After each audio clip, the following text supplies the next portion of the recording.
Welcome to Friday night's video in our Master Series. This is the 71st video, or 72nd video in our Master Series, and the third video in our Mixing Concepts.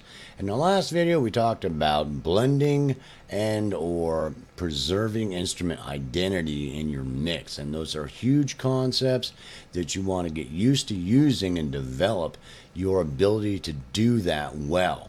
Because as you get better, you will find that they are great tools to help you define a mix and define the instrument's place in the mix that will help you to get a lot less frustrated when you start trying to mix things together with what you're trying to do. The next thing we're talking about spatialization. Now, this is a really simple concept that some people just get out of whack in their head about, how do I just work on my stereo field? What's happening with that? Well, I mean, you basically, even if you get out a piece of paper like this, and you basically are just drawing out, some kind of plan of where things are at.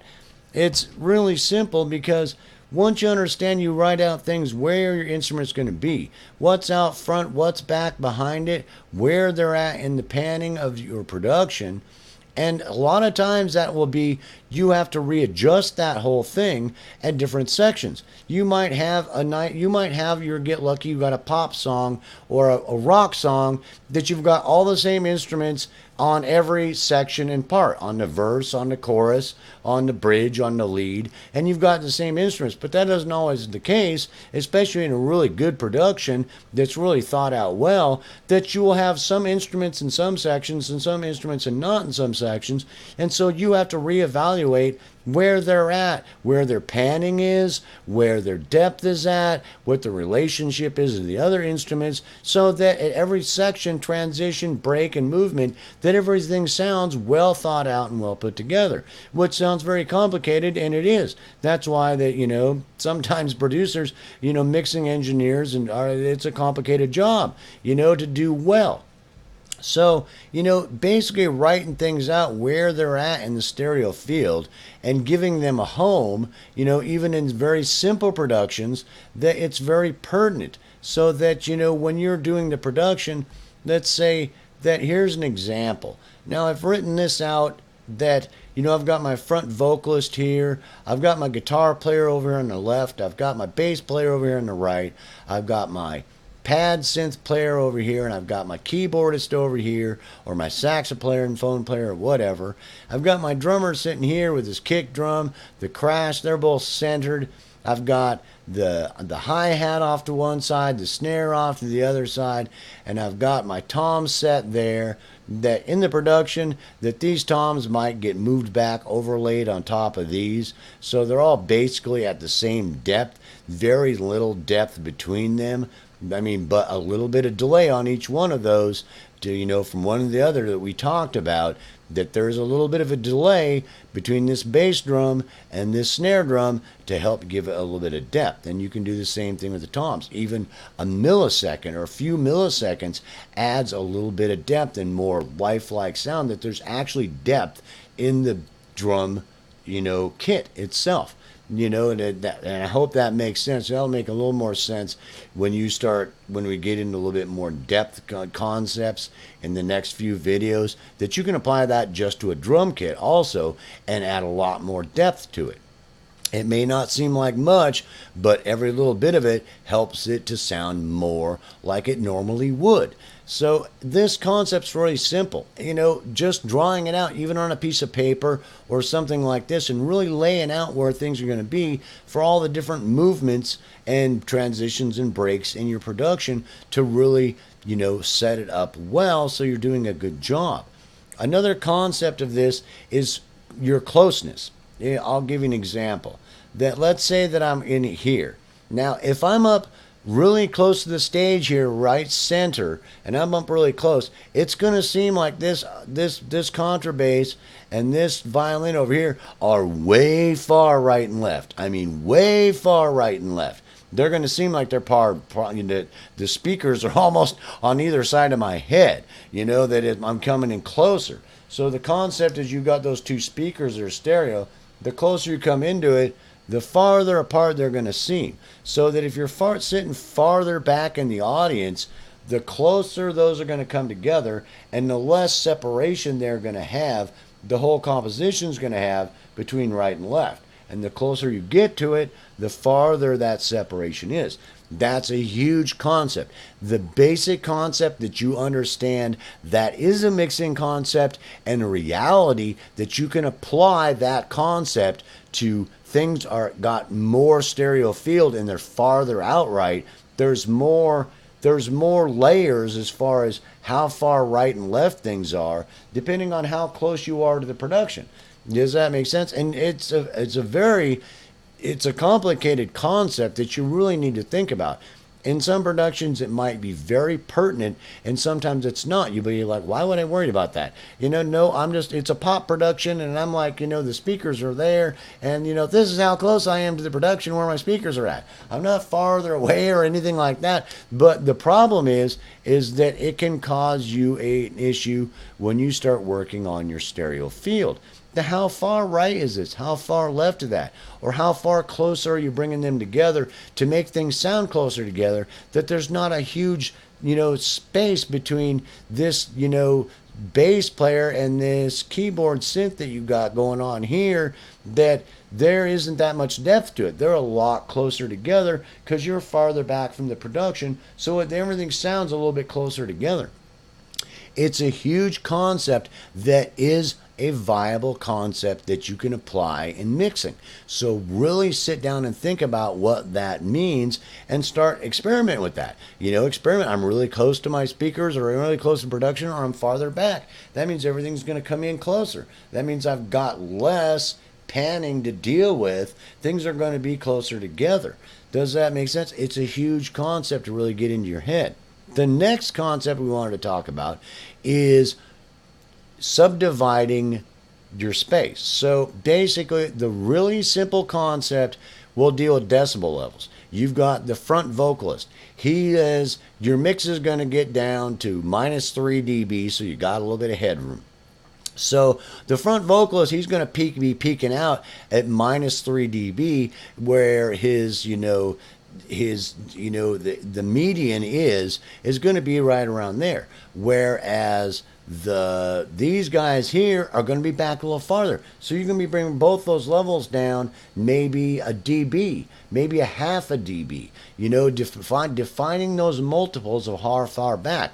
So these might be down a dB or a dB and a half, where these are going to be down farther. These are going to be, and they're all the way back to the bass kick drum that's going to be back farther.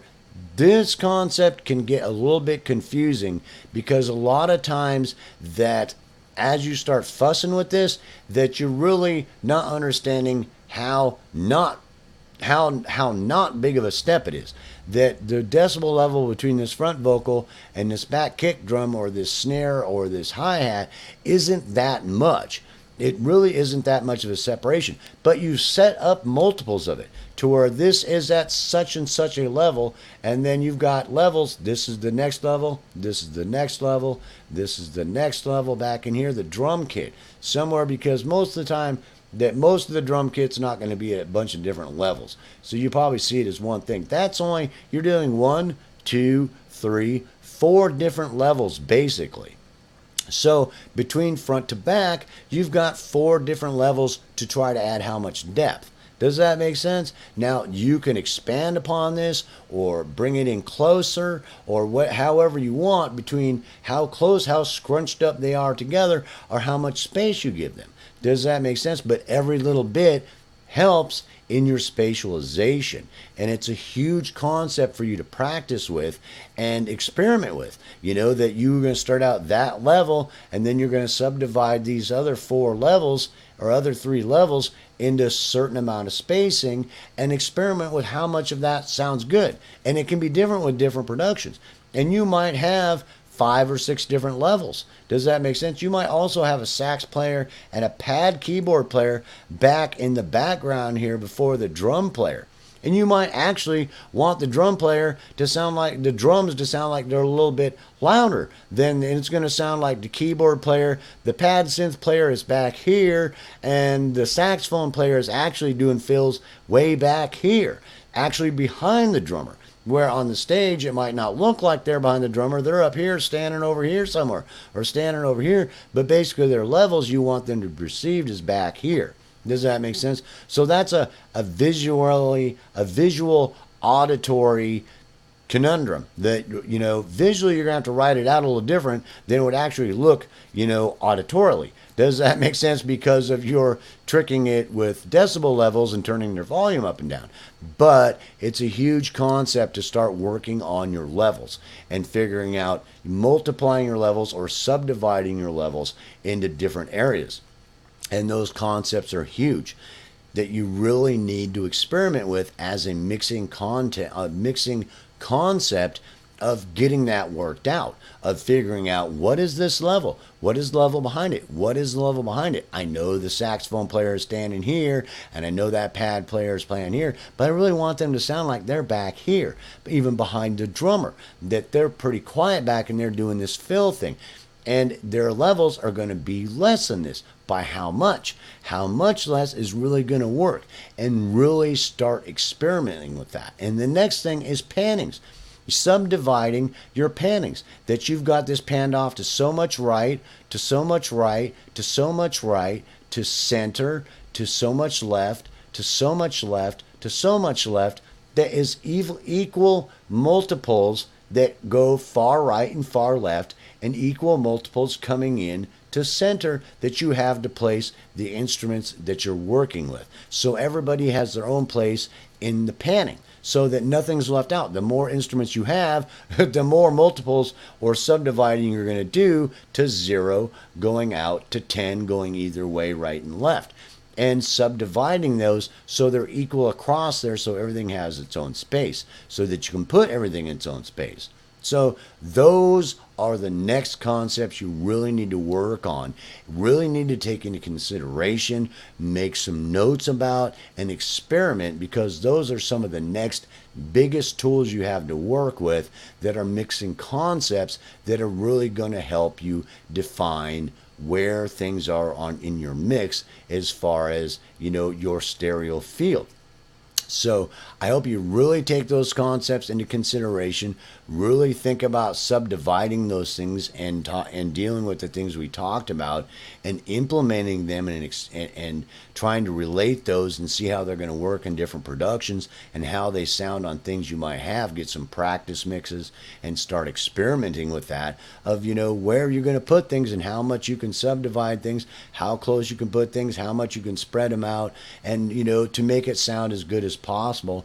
And the more you experiment with that and the more you understand that you will start to really sit down and go, oh, well, no, I know that I can go about that far, or I get that about those far away from each other, or that far away from each other, and subdivide that. And that's going to be really good for the basic concept that I can, you know, make more complicated as the production gets more complicated, that you've got a simple workflow to start from and understand the basic concepts you have to work with, so that, you know, you can go from the simple thing with a simple production to a very complicated thing, and, you know, it branches out and becomes more complicated as the production gets more complicated. And just remember that can be different in different sections of your production for different breaks, different verses, different transitions, and all kinds of things like that. So peace, hope, love. I hope you enjoyed this video. I'll see you in the next video when we get into a little bit more complicated concepts in dealing with our stereo field.